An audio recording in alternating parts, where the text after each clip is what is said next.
Hello friends, welcome back to my YouTube channel life study Gaurav. तो आज इस video में मैं आपको बताने वाला हूँ कि 60 डेज़ में आप किस तरीके से एसएससी स्टेनोग्राफर 2023 एग्ज़ाम को क्रैक करेंगे और क्या आपकी प्लानिंग रहनी चाहिए, क्या आपके रिसोर्सेज रहने चाहिए और ओवरऑल जो असेसमेंट है वो आपको किस तरीके से करना चाहिए। इसमें बहुत सारी कैटेगरी के बच्चे आएंगे। कुछ बच्चे ऐसे होंगे जो फ्रेशर हैं, जो फर्स्ट टाइम अपीयर करेंगे और उन लोगों का सबसे बड़ा इशू है कि उनका सिलेबस भी कंप्लीट नहीं है और उन्हें 2 महीने में दोनों चीज़ें करनी है। तो आपके पास एक ही रास्ता है, आपको अगस्त में किसी भी तरीके से ऑलमोस्ट 80 to 90% सिलेबस कवर करना है।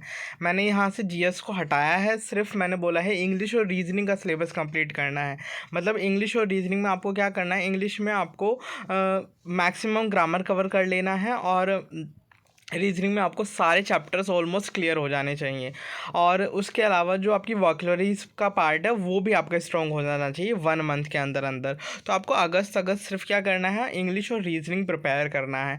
और जब ये दोनों सेक्शन आपके अगस्त में अच्छे से प्रिपेयर हो जाते हैं तो आपको क्या करना है, जो सितंबर मंथ आएगा उस वहाँ से आपको मॉक स्टार्ट करने हैं। From the first day of September वहाँ से आपको मॉक टेस्ट स्टार्ट कर देने हैं। और जब आप लगातार 1 महीना मॉक टेस्ट देंगे तो उसमें आपको इंग्लिश के जितने क्वेश्चंस मिलेंगे आपको वो भी करने हैं। प्लस में आपको प्रीवियस ईयर क्वेश्चंस की कोई बुक उठा लेनी है, लाइक पिनेकल या किरण पब्लिकेशन की कोई बुक उठा लीजिए, उसको आप रेगुलर रीड करते रहिए और आपका एक अच्छा खासा बेस स्ट्रॉन्ग हो जाएगा।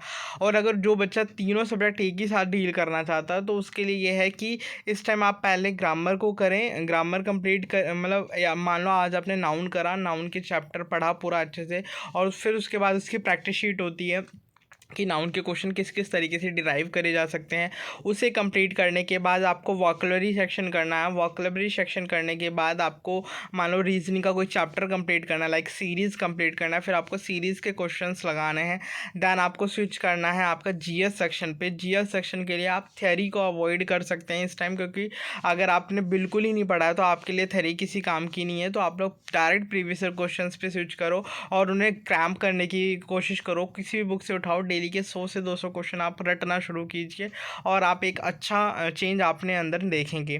ठीक है। और जो बच्चे अभी अवॉइड करना चाहते हैं और अपना इंग्लिश और रीजनिंग को अच्छा करना चाहते हैं और बहुत अच्छा डिसेंट स्कोर पाना चाहते हैं, उन्हें 1 मंथ बिल्कुल डेडिकेशन के साथ इंग्लिश और जीएस इंग्लिश और रीजनिंग को देना है। और फर्दर एक चीज़ मैं और बोल दूं कि जो बच्चे स्टेनो को अभी हल्के में ले रहे हैं वो प्लीज़ इस बार ना ले हल्के में, क्योंकि लास्ट ईयर से ही देखा जा रहा है 1 या 2 महीने बाद ही आपका स्किल टेस्ट करा लिया जाएगा। तो ऑफ कोर्स अगर आपका अक्टूबर में एग्ज़ाम है तो जनवरी में आपका स्किल टेस्ट होगा। मार्क माय वर्ड, जो मैं कह रहा हूँ वो ध्यान रखना कि आपका जो स्किल टेस्ट है वो जनवरी में हो ही जाएगा। और अगर जनवरी में स्किल टेस्ट होगा और तुम लास्ट टाइम की तरह प्रिपेयर करोगे, लाइक अक्टूबर के बाद शुरू करोगे, तो आप कुछ भी नहीं कर पाओगे। आपकी परसेंटेज ऑफ एरर ज्यों की त्यों रहेगी और आप कुछ भी नहीं कर पाएंगे 170 स्कोर करने के बाद भी। तो प्लीज़ नेगलेक्ट ना करें, ना तो स्टेनो को ना टाइपिंग को। जिन बच्चों का ये सेक्शन भी वीक है तो उन्हें स्टेनो और टाइपिंग के लिए भी फर्दर टाइम निकालना पड़ेगा if you want to secure a job right now. ये चीज़ें समझो, ये हर कोई नहीं बता रहा है। सिर्फ प्री के पीछे मत भागो, आपको स्किल भी निकालना है। मैं मानता हूँ कि प्री का बहुत बड़ा वेटेज है, बट उससे भी ज़्यादा वेटेज स्टेनो का है। अगर आपके 170 नंबर आगे भी स्किल नहीं आता ना तो आप रह ही जाओगे। मैंने ऐसे कितने बच्चे देखे हैं जो 4 से 5 साल से प्रिपेयर कर रहे हैं, स्टिल उनका जो परसेंटेज ऑफ एरर है वो घटने का नाम नहीं ले रहा। हर बार 12 13 7 8 के मतलब उनकी बाउंड्री पे ही रहता है और वो क्लियर ही नहीं कर पा रहे हैं स्किल टेस्ट। तो अगर आपको भी उन्हीं कैटेगरी में आना है तो वैसी ही स्ट्रेटजी रखिए। लेकिन अगर आपको उनसे अलग हट के एक जॉब सिक्योर करनी है तो प्लीज़ स्टेनो को पर भी ध्यान दीजिए, क्योंकि मोस्टली बच्चे स्टेनो में डिस्क्वालीफाई होते हैं। So you should understand the importance of skill test. Skill test अगर बनाया गया, रखा गया, तो उसकी एक अलग लेवल पे इंपॉर्टेंस है, तो उसे आप नेगलेक्ट नहीं कर सकते। बहुत सारे बच्चे पूछ रहे थे कि क्या मैं स्टेनो के रिगार्डिंग में वीडियोज़ प्रोवाइड करूँगा। ऑफ कोर्स मैं प्रोवाइड करूँगा और मैं पहले भी बहुत सी वीडियो स्टेनोग्राफी से रिलेटेड प्रोवाइड कर चुका हूँ। आप उन्हें रेफ़र कर सकते हैं, बट अभी उसकी कोई ज़रूरत नहीं है जब तक आपका कोई स्किल टेस्ट नहीं आता है। That's why I am not going to tell about the skill test scenario. So अभी मैं सिर्फ प्री पे फोकस्ड हूँ और आफ्टर जैसे आपका प्रीलिम्स हो जाता है उसके तुरंत बाद मैं स्विच कर जाऊंगा आपके स्किल टेस्ट की तरफ। तो आप लोगों के साथ साथ ही चल रहा हूँ, तो आप लोगों को भी ध्यान रखना है कि किस किस तरीके से क्या क्या करना है। देखो, मैंने फ्रेशर बच्चे के रिगार्डिंग ये चीज़ें बता दी। अब मैं बात करता हूँ उन बच्चों की जो लास्ट ईयर कुछ मार्क्स से रह गए हैं। ठीक है। और कुछ बच्चे ऐसे भी हैं जिनके मार्क्स भी ठीक थे और मतलब वो लक बाई चांस स्टैनो से रह गए हैं, तो वो लोग तो स्टार्टिंग से ही अपने स्टैनो पे शिकंजा अच्छे से रखें। और जो लोग मेरिट से आउट हुए हैं उन्हें थोड़ी मेहनत और करने की ज़रूरत है, क्योंकि अगर आप लास्ट ईयर मेरिट से आउट हुए हो तो इस बार आप और ज़्यादा दूरी से आउट हो सकते हो अगर आपने सही से मेहनत नहीं करी और आपने प्रॉपरली तैयारी नहीं रखी होगी कंटिन्यूस, तो आपने छोड़ भी रखी होगी। दैट्स वाई आपका जो स्कोर है वो और डिप कर रहा होगा। सो आपको क्या करना है, स्टार्टिंग से मॉक लगाते हुए चलना। वन वीक में या आपको एक एक वीक में आपको एक मॉक टेस्ट लगाना ही लगाना है हर हालत में, ठीक है। वही उन बच्चों के लिए है जो ऑलरेडी प्रिपेयर्ड है, उनका सिलेबस कंप्लीट है, वो सिर्फ अपने आप को इम्प्रूव करना चाहते हैं, डे बाय डे इम्प्रूवमेंट करना है। आपको क्या करना है, देखो कोई भी बंदा आपको घोल के नहीं पिला सकता, इस चीज़ को आपको समझना पड़ेगा। कोई भी किसी को हाथ पकड़ के नहीं ले जा सकता, ये जर्नी पूरी खुद की है, तो आपको खुद को ही मेहनत करनी पड़ेगी। सबसे बड़ी चीज़ जो इसमें सबसे बड़ी जो दिक्कत है ना बच्चों के साथ दिक्कत ये नहीं है कि वो पढ़ नहीं रहे हैं, ये नहीं है कि प्रैक्टिस नहीं कर रहे हैं, दिक्कत यह है कि वो खुद को एनालाइज नहीं कर रहे हैं। ये सबसे बड़ा लूप होल है पूरी तैयारी में, जो लोग सबसे ज़्यादा इग्नोर करते हैं। ना कभी इस टॉपिक पे बात होती है, लोग स्ट्रेटेजी वीडियो बनाते हैं बट वो कभी इस चीज़ का जिक्र नहीं करते कि एनालिसिस किस तरीके से प्रॉपर्ली आपको करना चाहिए। फर्स्ट ऑफ ऑल, अगर तुम्हारा सिलेबस कंप्लीट है, आप मॉक लगा रहे हो, जितने क्वेश्चंस गलत हो रहे हैं उन्हें देखो, आखिर वो गलती हुई तो हुई क्यों, क्योंकि नेगेटिव मार्किंग इस बार 1/3 बहुत गंदा रोल आएगी जब आप देखोगे कि 30 क्वेश्चन मेरे गलत है, सीधे 10 नंबर मेरे रियल जो एग्जैक्टली मैंने स्कोर किया था उसमें से भी चले गए। सो इस सिनेरियो से बचने के लिए आपको अपनी एक्यूरेसी बहुत अच्छी करनी पड़ेगी और सारा खेल एक्यूरेसी पे टिका है। अगर आपने सीजल अपीयर किया है, सीजल जिन बच्चों ने अपीयर किया है उनके मार्क्स अगर इस बार कम रहे हैं तो एक बार प्लीज़ जाके पूछो उनसे क्यों रहे हैं। Just because of their accuracy, उनकी एक्यूरेसी ही अच्छी नहीं थी। उन्होंने 20 क्वेश्चन करे हैं तो उसमें से उनके 12-13 क्वेश्चन गलत जा रहे हैं, तो what does it mean to attempt many more question. So ज़्यादा क्वेश्चन करने का कोई औचित्य नहीं बनता है जब तक कि आप उसको में एक्यूरेट नहीं है, आपकी जो पूरे अटेम्प्ट क्वेश्चन में एक्यूरेसी नहीं है। आपको एक्यूरेसी 90+ लेकर चलनी, तब जाके आप किसी एग्ज़ाम को निकाल सकते हैं, अदरवाइज़ आप हर बार यही कि धोखा, ठीक है। इन सारी चीज़ों को अवॉइड करें। सबसे बड़ी बात, इन 2 महीने में हर चीज़ को छोड़कर अपने सिर्फ पेपर पे फोकस्ड करें रहें कि हमें ये चीज़ें करनी है, मुझे डेली का ये टारगेट पूरा करना है, ये चीज़ें करनी है। मान लो मुझे आज न्यूज़पेपर पढ़ना है तो पढ़ना, मुझे इतनी वोकैबुलरी पढ़नी है तो पढ़नी है। 2 महीने अपने आप को डेडिकेशन से झोंक दो, आपको रिजल्ट बहुत अच्छा मिल जाएगा। You should understand what I am going to tell you, ठीक है। सो इस चीज़ को समझो। अब मैं बात करता हूँ, मैंने जैसा कि बताया कि किस किस तरीके से करना है, तो मैंने ये आपको लास्ट वीडियो भी मैंने प्रोवाइड की थी कि कौन कौन सी बुक्स आपको यूज़ करनी है। सो यहाँ पे मैंने बुक्स लिस्ट लिखी है, तो आप इसे देख सकते हैं कि कौन कौन सी बुक मैंने किस किस के लिए बताई है।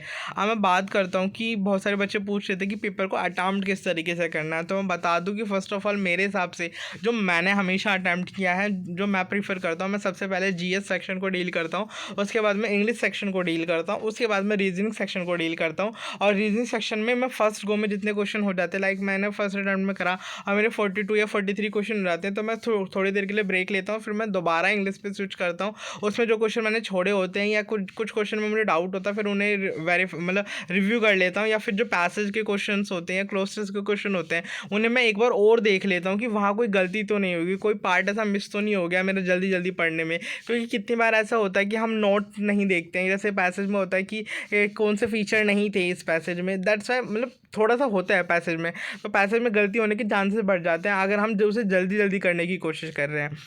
तो उन गलतियों से बचने के लिए एक बार पैसेज और क्लोजेस को मैं दोबारा देख लेता हूँ, लाइक पैराजंबल को भी मैं दोबारा देख लेता हूँ कि वहाँ से टाइम बच जाए, वहाँ से फिर उसके बाद थोड़ी देर बाद जब आओगे तो आपका एक फिर से फ्रेश माइंडसेट हो जाएगा, और फिर आप जब रीजनिंग को टैकल करोगे तो आपके 6 से 7 क्वेश्चन अब और हो जाएंगे। और सेम ही ऐसा होता है मेरे साथ, मैंने खुद ने ये चीज़ अप्लाई करी हुई है, दैट्स वाई मुझे ये चीज़ें पता है। सो आपको इसी तरीके से जाना है, पेपर को इसी तरीके से अटैम्प्ट करना है। और अगर आपका मन है कि आप इंग्लिश पहले अटैम्प्ट करना चाहते हैं तो ऑफ कोर्स आप कर सकते हैं, वो आपका खुद का कॉल है, ये आपके ऊपर मैं पूरी तरीके से छोड़ता हूँ कि आपको किस तरीके से पेपर को अटैम्प्ट करना है, ठीक है। आपको आज क्या करना है, सबसे पहले आज है आपकी आज आपकी जो डेट है 5 अगस्त है, और 5 अगस्त को आपको सबसे पहले एक मॉक टेस्ट लगाना है। आपको सारे लिखने हैं कि कितने मार्क्स मेरे किसके सेक्शन में आने हैं, और मुझे ओवरऑल हर सेक्शन में कितनी कितनी ग्रोथ चाहिए। सबका एक आइडियल स्कोर होता है। अगर मैं बोलूँ आइडियल स्कोर किसी बंदे का क्या होना चाहिए, तो 160+ ही होना चाहिए मिनिमम टू मिनिमम। अगर आपको एक अच्छी जॉब सिक्योर करनी है अपनी मनपसंद सिटी में, अपनी चॉइस के हिसाब से, अगर आपको कोई सिटी या कोई पोस्ट चाहिए तो उसके लिए आपको एक अच्छा और डिसेंट स्कोर करना पड़ेगा फॉर यू आर कैंडिडेट्स के लिए मैंने बताई है, बट मैक्सिमम लोग इधर के आसपास ही स्कोर करेंगे, तभी उन्हें भी कोई अच्छा डिपार्टमेंट मिल पाएगा। ठीक है, तो आपको अप्रॉक्सीमेटली 160 प्लस का टारगेट तो लेकर चलना ही चलना है। ठीक है, अब बात करते हैं कि आइडियल टाइम टेबल क्या हो सकता है बच्चों का। मतलब अगर आपको पढ़ना है मतलब इस एग्ज़ाम को निकालना है, तो मैं एक आइडियल टाइम टेबल की बात करता हूँ। तो आपको 8 से 9 घंटे आपको रेगुलर स्टडी करनी पड़ेगी, तभी जाकर आपका ये एग्ज़ाम निकलेगा। मैं 8 से 9 घंटे इसलिए बोल रहा हूँ क्योंकि थोड़ा तो टाइम, मतलब अगर आप 10 आवर्स पर डे दे रहे हो, तो 10 आवर्स में मुझे लगता है बहुत आसानी से एग्ज़ाम निकल सकता है। 10 आवर्स मोर देन सफिशिएंट है। मान लो 4 आवर्स आपने दे दिए इंग्लिश सेक्शन के लिए, 2 आवर्स दे दिया आपने reasoning section, sorry GS section के लिए, और 1 आवर दे दिया आपने रीजनिंग सेक्शन के लिए। तो ऑल अराउंड जो आपके 7 आवर्स यहाँ पे कंप्लीट हो जाते हैं। इसमें से फिर आपको 2 आवर्स अपने स्टैनो के लिए रखने हैं और 1 आवर आपको टाइपिंग के लिए भी रखना है। और मतलब ऐसा भी कर सकते हो 1 स्टेनो और 1 टाइपिंग, और 1 आवर आपका पूरा रिवीजन के लिए भी रखना है, क्योंकि रिवीजन नहीं करोगे, सिर्फ पढ़ते पढ़ते जाओगे, तब भी कुछ नहीं होने वाला है। मान लो कि आप पढ़ ही रहे हो पर रिवाइज ही नहीं कर रहे हो, लास्ट टाइम पे इतना ज़्यादा कन्फ्यूजन होगा आपका पेपर में जाके कि आप क्वेश्चन तो इतने ज़्यादा अटैम्प्ट करके आओगे, बट उसमें तुक्के इतने गलत होंगे, इतने क्वेश्चन गलत होंगे कि आप खुद रिग्रेट करेंगे कि काश मैंने रिवीजन कर लिया होता। आप यहाँ पर जो बच्चों की गलती है, एनालिसिस की गलती है, प्रैक्टिस कम करते हैं उसकी गलती है, थर्ड वो प्रैक्टिस जो करते हैं उसमें एक्यूरेसी नहीं रखते हैं, इन चीज़ों की गलती है, रिवीजन नहीं करते हैं। सो आपको इन सारी कमियों को हटाना है। अगर खुद को, भाई देखो साफ बात है, अगर तुम सच में डेडिकेट करना चाहते हो खुद को कि नहीं यार मुझे जॉब चाहिए, हर हालत में चाहिए, तो आपको बहुत सी चीज़ें अपने अंदर इम्प्रूव करनी पड़ेगी, तभी जाकर आपको एक सिंगल सीट सिक्योर कर पाओगे। आज के टाइम पे कंपटीशन इतना बढ़ चुका है कि आप मज़े लेकर चीज़ों को नहीं पा सकते। आप सोचो हर चीज़ करते हुए अगर मैं इस चीज़ को अचीव कर लूँगा, it is quite impossible. You should understand this as far as possible. भाई देखो जितना जल्दी समझ जाओगे उतना अच्छा है आपके लिए, और इस चीज़ को जितना लेट समझोगे आपको रिग्रेट होगा लास्ट में। मैं अगर इस वीडियो में इतना कुछ बोल रहा हूँ या बता रहा हूँ, तो मेरा खुद का बहुत एक्सपीरियंस है इन चीज़ों को लेके। That's why I am telling you the blue, बोलते हैं एक ट्रुथ होता है। कोई साथ नहीं देगा आपका, लास्टली आपकी सिर्फ पढ़ाई साथ देगी और आपकी फैमिली साथ देगी। कोई यार दोस्त इतना इंपॉर्टेंट नहीं है जो आपकी पढ़ाई के बीच में आए। किसी को भी वैल्यू अभी मत दो। आपकी अभी इस टाइम सिर्फ एक ही वैल्यू होनी चाहिए, वो है आपकी स्टडी और आपकी फैमिली। आपका फैमिली ही हमेशा आपके साथ सपोर्ट करेगा, आप कुछ भी करोगे तो। So please try to understand, give your 110% in your study. और मैं जो खुद से कर सकता हूँ इनिशिएटिव मैं अपने चैनल पर कर रहा हूँ। अगर आपको अच्छा लगे तो आप ज्वाइन कर सकते हैं, नहीं लगे तो कोई बात नहीं, आप अपनी तैयारी सेल्फ स्टडी से या किसी और टीचर से भी कर रहे हो तो it's okay, it is quite good. अगर ओवरऑल मेरा सिर्फ एक ही मकसद है इस चैनल पे चीज़ें प्रोवाइड करने का कि बच्चे पढ़ लें, तो मैं उस चीज़ को कर रहा हूँ। आप कहीं और से पढ़ रहे हो वो और भी अच्छी बात है कि आप पढ़ तो रहे हो कम से कम। आप वैसे भी लाखों की भीड़ से हज़ारों में आ चुके हो क्योंकि आप कोशिश कर रहे हो। ठीक है, so thank you for joining this session. अगर आप इस चैनल पर नए हैं तो प्लीज़ मेक श्योर करें कि चैनल को सब्सक्राइब करें, वीडियो को ज़्यादा से ज़्यादा शेयर करें और टेलीग्राम से जुड़ना बिल्कुल ना भूलें।